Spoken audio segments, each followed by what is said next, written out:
Hello everyone, what's up? It's me again, Young Monster 3, and today it's finally time for the top 5 of the month for the month of November.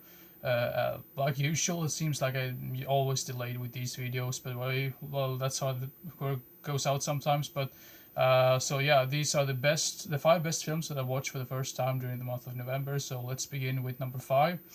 And at number 5 we have Deep Red, which is the one of the most famous Dario Argento films, and probably one of his mostly regarded as one of his best films out there.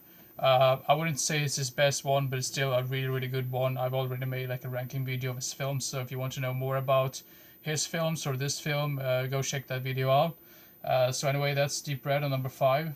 At number 4, we have a sort of like a crime thriller noir type film from the 40s, I believe, 45 to be exact, called Detour. Um, and I would say, I mean, this is going to be really like typical of me, but the less you know about this film, the more you'll enjoy it. That's all I wanted to say. But I mean, the acting is really amazing in this one, and that's just something you don't really see very often in newer films, especially if you compare it to the older films from like the 40s up to like the 2000s. Then it kind of like anyone could become an actor at that point. I know that sounds strange to say, but I mean that's really the point, or like that's actually the truth. But anyway, Detour at number 4, a really an amazing, great film noir, crime noir type film. So yeah.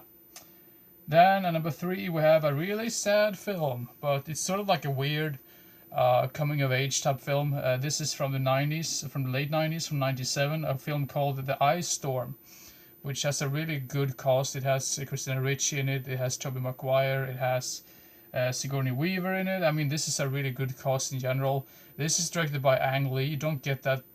Don't be fooled by that. I mean, I know he's made some really good films, but I know he's made some really bad ones as well. But this is definitely one of his best films, in my opinion.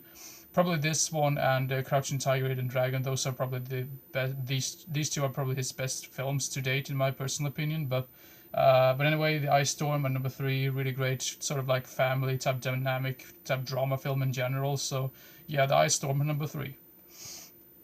And then at number 2 we have the film called A Star Is Born, and it's not the remake, and it's not the remake of the remake. I know this is really strange because apparently, I mean, the latest one they made was with Bradley Cooper and Lady Gaga. I've not seen that one, and they made one in the, I believe it was the 60s with the Judy Garland, but this is one from the 30s, so the original one from 1937. And for those of you who've seen the other ones, I used to assume it's probably the same type of story, but just with different actors and like maybe like a new take on the whole thing.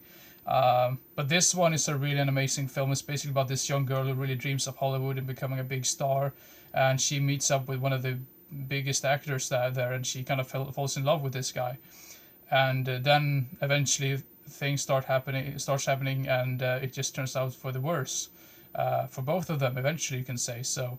But anyway, an amazing film. If you haven't seen this one, seek this one out. I have no idea how the other ones are in comparison to this one, since I've only seen this one. But anyway, this is an amazing film. So if you haven't seen it, go check it out. It's from 1937. So yeah, A Star Is Born. And at number 1, we have a horror film which was pretty much hyped up very much when it came out. And if you know me at this point, I kind of avoid films that get hyped up because I'd rather watch them while the hype is like pretty much gone. Because whenever someone say, "Oh, you need to watch this film, you need to watch this film," and every single people like in the planet called Earth is talking about it, I'm like, no, I don't want to see that because now you have to hype it up for me, and I'm just gonna be disappointed at that point. So I just kind of avoid those type of films in general. But this is from 2016, and it's the film called Train to Busan, or Busan. I'm not really sure how to pronounce that, but Korean film. And man, oh man, this is a really entertaining film. It's almost like, I mean, no, so I know some people say it's like a zombie film, but it's more of an infection film. So you kind of have like, if you have 28 Days Later, but it takes place on a train, that's the best way I can describe this film.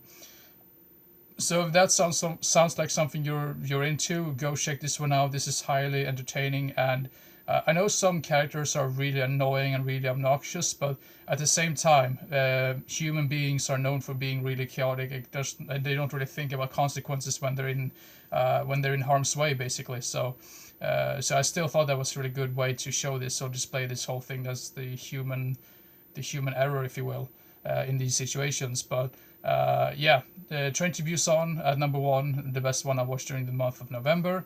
I know there's another one called Peninsula, I believe, which is supposed to be some sort of like standalone sequel to Train to Busan. Not heard as many good things about that one as Train to Busan, but I'm still gonna give it a watch, and I have it in the shelf in the collection, so I will get around to it eventually. But there you go. Those are the 5 best films that I watched in the month of November. Next video, I am not really sure what type of video it's going to be. It's probably going to be another horror review video or an update video, because I have lots and lots of films to show you that I have completely forgotten about to show you, and that it's just been laying around for quite a while as well. So, but I have no idea how long that video is going to be, because it's probably going to be really, really long. That's just going to be my guess, because whenever I talk about films, I can talk about films all day. So you've seen some of those previous update videos that's been like 40 minutes or so. So you have that to be expected for that video. So, but anyway, hope you enjoyed this particular video, and see you in the next one. Bye bye.